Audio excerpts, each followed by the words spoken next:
I want to welcome everyone here today. There's a reason why we've gathered here today outside these doors. In this courtroom, we see a tremendous number of eviction cases resulting from families facing unexpected crisis. Evictions are often the cause of poverty and joblessness, not the result. And disproportionately, they affect women, households with children, and African Americans. Safe, stable, and decent housing has always been central to ensuring everyone's health and stability in our community. That's why over a year ago, we launched the eviction pilot program here in Precinct 7, along with the Houston Apartment Association, thank you Andy Tees for being here, the Way Home, the Coalition for the Homeless, Harris County Community Services, and researchers from Texas Southern University. We felt it was essential to build an infrastructure to provide equitable access to justice and identify alternatives to evictions.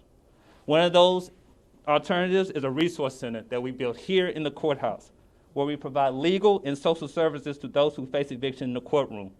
One of our primary partners is Houston Independent School District. Their hardworking caseworkers strive to prevent or divert families with students in HISD from getting homeless to come through our court. With Harris County and the city of Houston focused on containing COVID-19, the longstanding history of housing insecurity and the most extreme form of housing insecurity, homelessness, has quickly become a barrier to reducing the spread of the virus. The eviction and foreclosure moratoriums were an excellent first step to prevent the spread of COVID-19 and to mitigate the severe economic impacts resulting from rising unemployment. However, as the moratoriums are being lifted, and as my colleagues and I begin to hear these cases again, many families still are unable to pay rent and face eviction. That is why the need to establish a coordinated set of smart strategies to address the significant and debilitating impact of evictions is needed now more than ever. By addressing the immediate needs of households facing evictions, we can reduce disparities and make our community healthier for everyone. Now, some say this goal is impossible. However, in the words of civil rights activist James Baldwin, in our time, as in every time, the impossible is the least that one can demand. Today, we'll be hearing about a decisive step forward facing this problem head on from our county and city recovery czars, State Representative Armando Walle, and former Shell Oil Chairman and President Marvin Odum. First, I would like to welcome Representative Walle.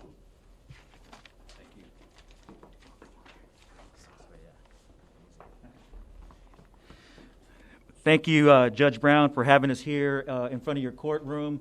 And again, this is symptomatic of a much larger problem that we have looming in our region.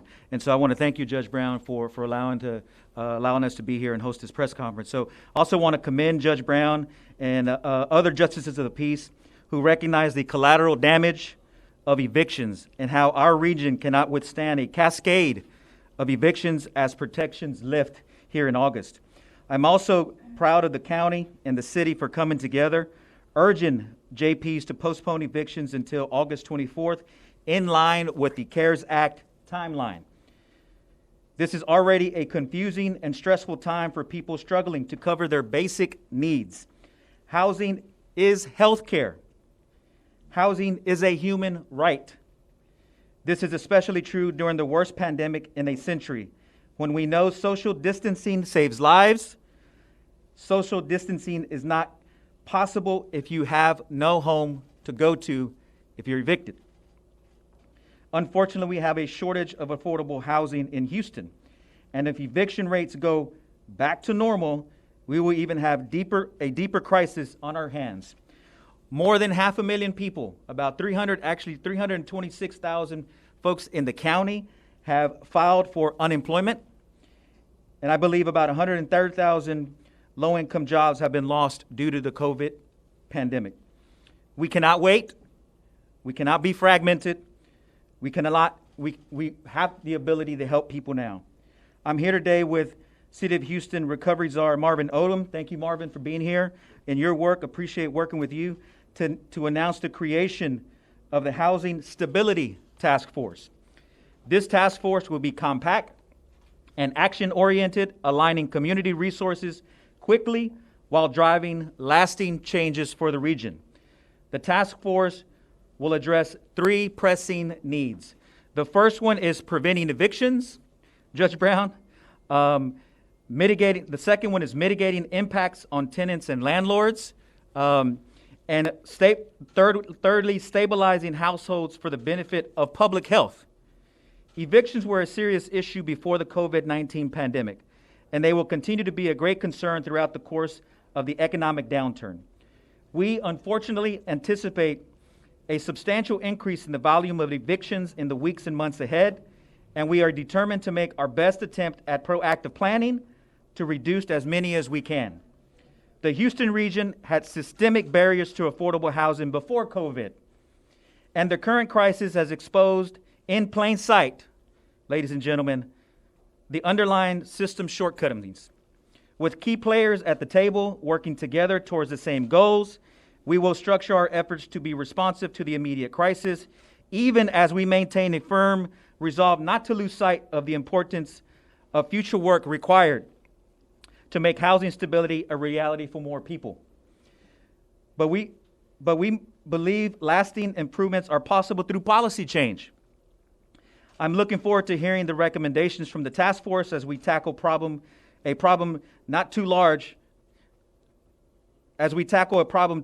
for any one court system, or service provider. Inclusive, community-driven solutions will be key.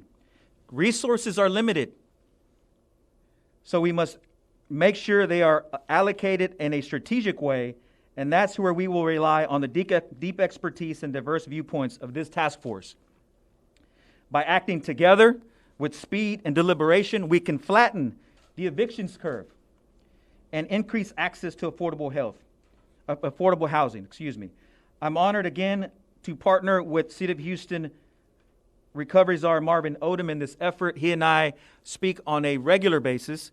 The city and the county work extremely well together, and I'm so glad to be here with him to announce this task force. Mr. Odum, if you would mind joining me here on the, and I'll say a few words in Spanish in a few minutes at the end, okay? Sorry.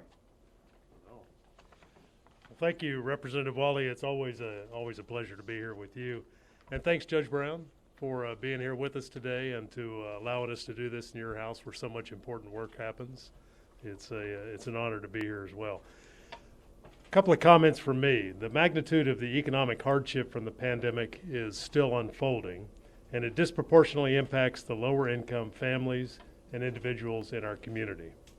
As an example, the City of Houston's rental assistance program, while able to aid about 13,000 individual households, was fully subscribed after only 90 minutes of being made available. The need is truly massive. And to ensure we see all 360 degrees of this issue, when tenants can't pay their rents, they aren't the only ones facing financial instability. Many landlords, especially smaller owners, operate on tight margins and cannot sustain a significant drop-off in rent payments for long. They risk defaulting on mortgages, missing insurance payments, failing to pay taxes, potentially destabilizing the broader community. It is important that we pull together the relevant stakeholders to help identify near-term solutions while laying a foundation to address the long-term systemic need to build a resilient housing ecosystem. While we kick this off with great enthusiasm, seconding something that Representative Walle said, we must also keep expectations realistic, as there are simply not enough financial resources currently available, nor a sufficient supply of affordable housing stock to avoid what will still be an immense amount of struggle and difficulty for many resulting from the pandemic. But that is not a reason not to act. The creation of this task force is the first step in developing a cohesive, coordinated, community-driven solution essential to our long-term well-being and resiliency. Let me turn it back over to you, Representative Walle. I'll say a few comments in Spanish. Mi nombre es Armando Walle, soy diputado estatal del Distrito 140. Estoy aquí con el juez Jeremy Brown y también Marvin Odum, también encargado de este trabajo en COVID-19 de parte de la ciudad de Houston y el alcalde Mayor Sylvester Turner. Una de las razones que estamos aquí es para anunciar un grupo de expertos en prevenir los desalojos aquí en la ciudad de Houston, no solamente en la ciudad de Houston, pero también en toda la región. Ya sabemos que la economía de nuestra región está muy débil junto con la crisis del COVID, y para nosotros es muy importante para prevenir los desalojos en nuestra región. Entonces, estamos formalizando un grupo de expertos en esta rama para darnos darnos pólizas, recomendaciones a la ciudad y el condado en cuestión de los desalojos, porque ya sabemos que hay mucha gente que está sufriendo, mucha gente que no tiene trabajo, mucha gente que están muy cerca, desafortunadamente muy cerca de estar en estas cortes, enfrente de estos jueces. Entonces, ahorita el gobierno federal han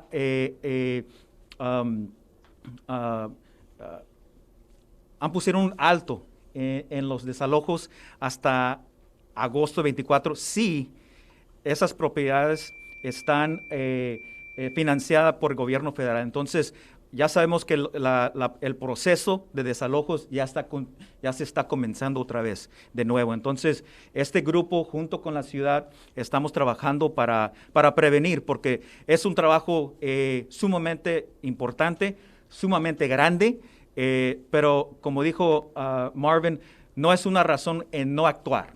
Entonces, estamos aquí para anunciar este grupo de expertos. Van a ser como 15 o 20 expertos en esta rama, y estamos muy atentos ahorita, muy atentos de lo que va a ocurrir en agosto, cuando los desalojos van a continuar. Entonces, en cierta forma, ya están comenzando.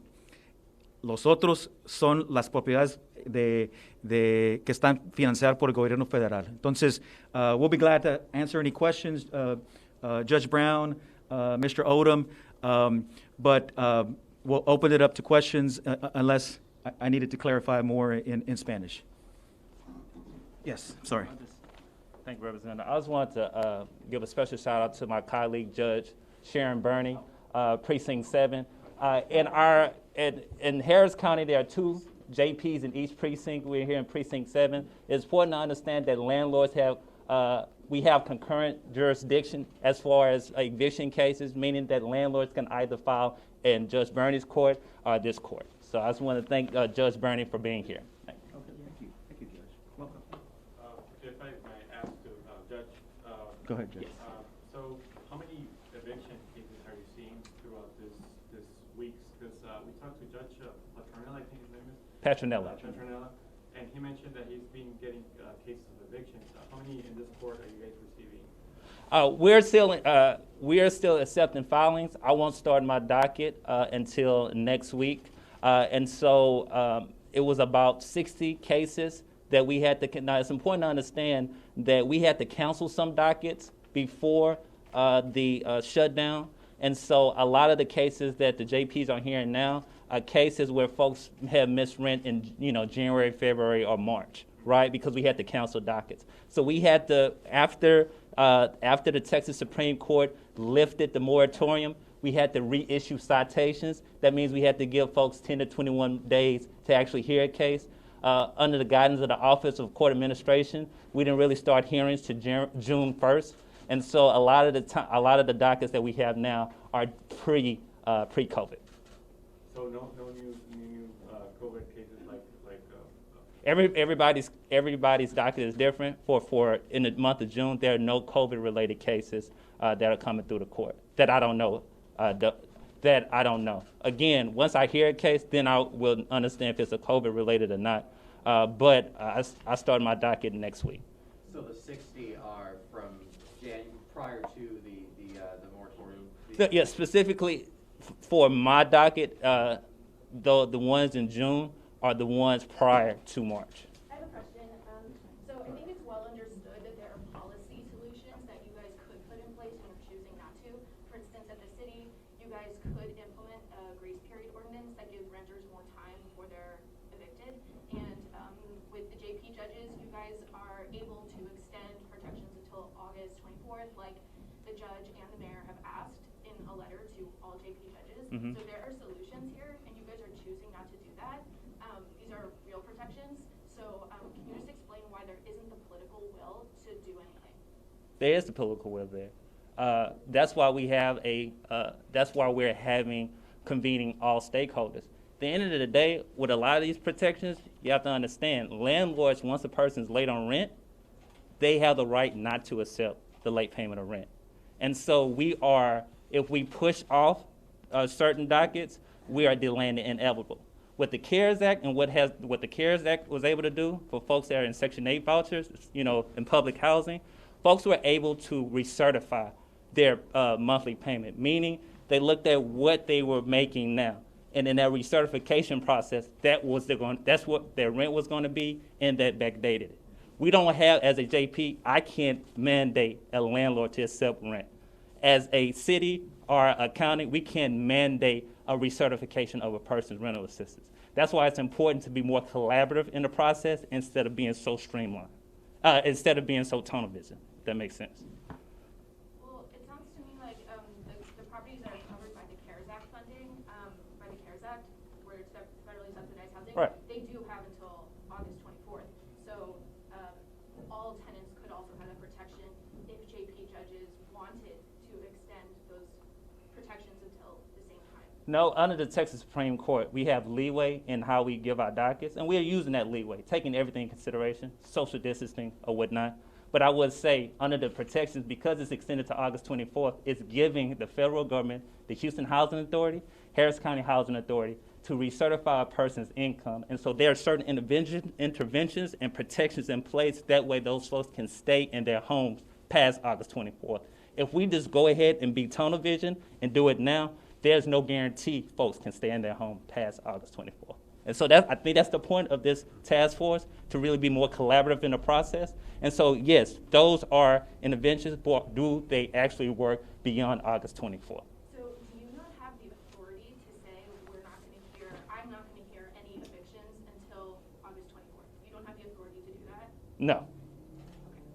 No. And then from the city's perspective, does the city not have the So I authority think the, to create a grace period ordinance like you've seen in Austin, Dallas, San Marcos created a 90-day grace period ordinance? None of these have been challenged. Well, you've seen the request that came out of the city, and to your first question, my response would be, somebody like me comes into this role. I imagine it's similar for Representative Walle, and you take a look at what are the priorities coming out of this event that is the pandemic, and testing rises to the top, contact tracing, all the elements we can do to contain the spread of the disease, and now today this has risen up as a priority in responding to the pandemic. So that's my answer to you. We're going to get this group of people together, see what recommendations, looking at this from all sides, emerge from that.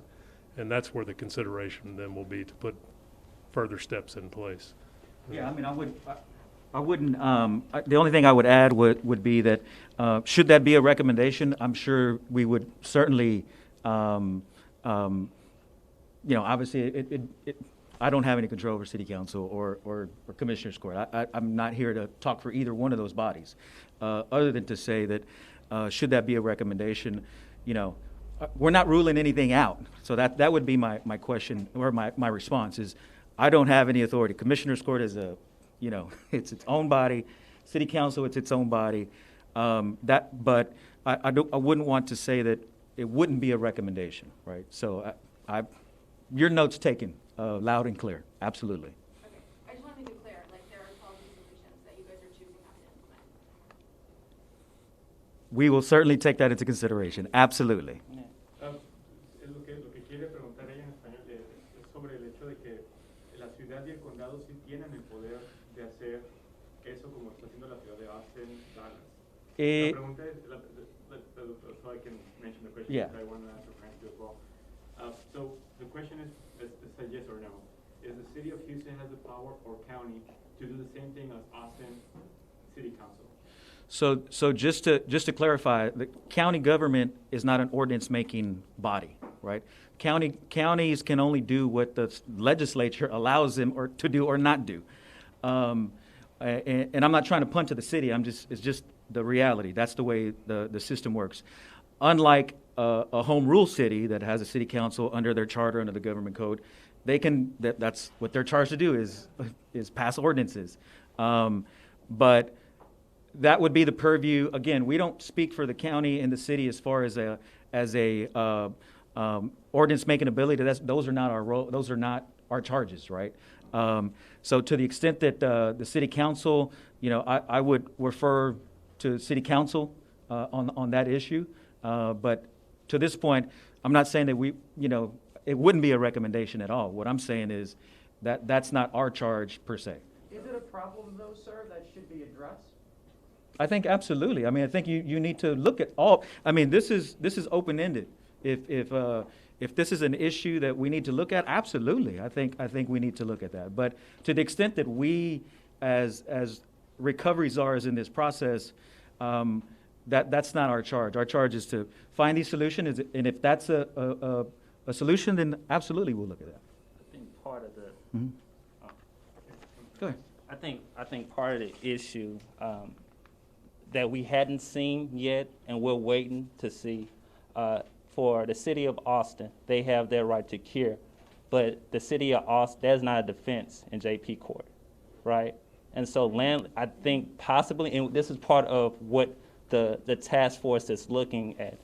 It's a tangible policy, but is it making a difference, right? And so, again, if the city of Houston right now came up with an ordinance, right, a tenant wouldn't be able to use that as a defense in my court because state law only gives certain defenses that tenants can use. So in the context of that, I think part of the reason why there hadn't been any suit is because it may be ineffective, but we don't know yet because it's too early to tell. So, Judge, if a case of eviction comes into your court right now related to COVID, what's going to be your action? What are you going to do about it? I think that's part of why we are bringing social service providers here. Again, HISD was already here, Council for Recovery. And so even if I have to rule on a case, and even if somebody doesn't have a defense to eviction, we have preventative and diversionary programs already in place. Harris County Community Services, the City of Houston, there are preventive, and I think part of this is making sure everybody is in sync and coordinated so we can do those things. Now, as it related to COVID, right, as it related to the CARES Act, that is a plausible defense because federal law trumps what we do in the state. So if a landlord files an eviction, but that property is covered, then I can dismiss the case. However, there's a caveat to that. The landlord will have to fill out an affidavit saying that their property is not covered by the CARES Act, right? But the landlord can fill that out and still move forward, and the tenant would have to use that as a defense. So one of the things the county is pushing is expanding legal aid services, expanding the right to counsel for tenants, because there's certain defenses that a tenant has to raise before I can rule on it. So again, looking at the broader system, how can we improve the broader system? Who's going to be on the task force? There's about 15 to 20 folks that we will be announcing that probably in the next week, next couple of days, but we'll have that for you. We'll make that public soon. Okay. It's a cross-section of... Cross-section of folks that work in this arena, particularly housing, folks that work particularly in government on these issues, and then some of our nonprofits that do a lot of this work, from legal aid to different nonprofit organizations that actually do this type of work. And so those are the members. It'll be about 20. And Yeah. how long are people going to have to wait so that they can see results on this? No, they're being tasked to work immediately, to organize, formalize immediate. And to the extent social distancing, obviously everybody's participating in Zooms now. So it will not be their charge is immediate. Can you address maybe why this task force wasn't formed 2 or 3 months ago? I don't think anyone's surprised that there's an eviction problem right now. I think that one of the things that we're trying to get a handle on is where the actual need was, because the county's so vast, right? And so if we are assessing the needs, obviously food insecurity is been at the top of the issue. Well, let me pause there. The public health crisis has always been that's always number one, right? Part of that is housing, right? As I mentioned in my talking points, if you're testing positive, if your family's testing positive, you have to, more than likely you have to isolate. You have to, 7 to 14 days. You need to be in a home, and so I think that the urgency has always been there, and that's why we're trying to get a handle of all the people that are in this arena, because the city and county, from a public health perspective, that's always been number one, and we're on those calls weekly, sometimes multiple times a day. And so one of the things that we have this is kind of boiled up is the housing. And we've been talking about this. We've been collaborating from the city and the county perspective to transition now to this, immediate crisis of the housing, because August is coming, right? Even with the moratorium, it's not going to stop Judge Brown from hearing these cases, right? So it's immediate, and I agree with you. We need to do this immediately, and that's why the work is going to be immediate. So Judge, in order for you to not hear these cases, you need an order from the Supreme Court of Texas, right? Correct. The moratorium ended May 18th. And we had a moratorium, right? Beginning in, I want to say mid-March, March 16th to May 18th. Another piece to the puzzle is if a landlord or tenant doesn't like our rulings, then they can appeal the case to the county court at law. There are 4 county court at law judges who are actually hearing cases right now. So again, these interventions in place, that's why it's important that we have interventions already in place before we get in the courthouse. That's why it's important that individual JPs don't go rogue, just because at the end of the day, the landlords themselves unfortunately have other levels of protection, the county court at law judge, right? That may not will understand a right to cure, but again, since those are plausible defenses in our courthouse, then quite frankly, folks will be stuck. Judge, how would you assess the complexity of housing laws here in Texas? Because as you explain this, I just see this big web that it seems impossible for tenants to even know what their rights are if they're not protected under these. So Absolutely right. Our legislature writes the laws. And something that Representative Walle said, that the basic necessity for housing. But we can say that, but if we're really serious about that, we have to put our money where our mouth is. Case in point, Gideon versus Wainwright made it a protection that you have a right to counsel in a criminal case, and that the local government has to fund that right to counsel. There's a growing movement across the country, New York, in California, and other jurisdictions, where that same right to counsel should extend for basic human needs: food, shelter, housing. Right now, in our family courts, right, there are certain protections and right to counsel. But if we're serious about this being a basic need, right, this is why we need local dollars to fund legal aid services, because this is a complex system.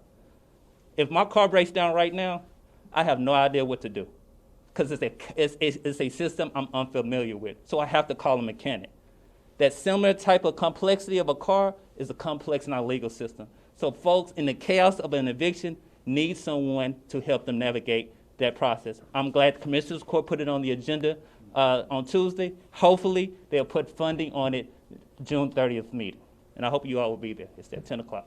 So yeah, that's a good point. I mean, there are obviously some intermediate changes that can be made in the legislature to ease the process for tenants. But as the judge mentioned, you have Commissioner's Court that has put this item on the agenda. I think Commissioner Ellis put it on the agenda as far as, and I'm going to read it verbatim, request by Commissioner of Precinct 1 for discussion and possible action to address evictions of renters in Harris County, and for possible action that may include studying the feasibility of a pilot program to support the right to legal counsel of indigent renters, as well as other forms of advocacy and education for renters and individuals at risk of losing their shelter. Again, this was something that was debated just Tuesday.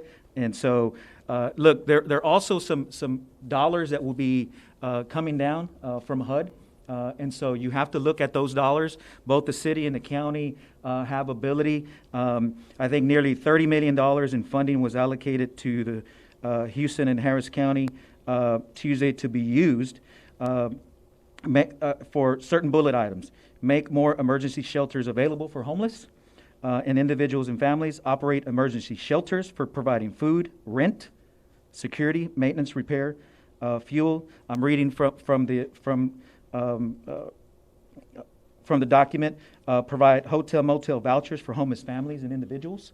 It also could provide essential services to people experiencing homelessness, including children, education services, employment assistance, outpatient health services, and legal services. And so, absolutely. And that's what the task force is going to be looking at, is how to obviously coordinate, leverage these federal dollars and whatever local dollars that we can do to help folks. Again, with the city and the county combined, $45 million in rental assistance. The cities obviously went much quicker.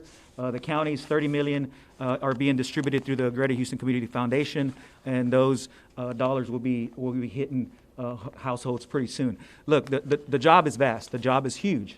But as Marvin mentioned, a great quote, just because it's a huge problem doesn't mean we should not be acting. And to your point, absolutely, it's immediate. It's a huge problem.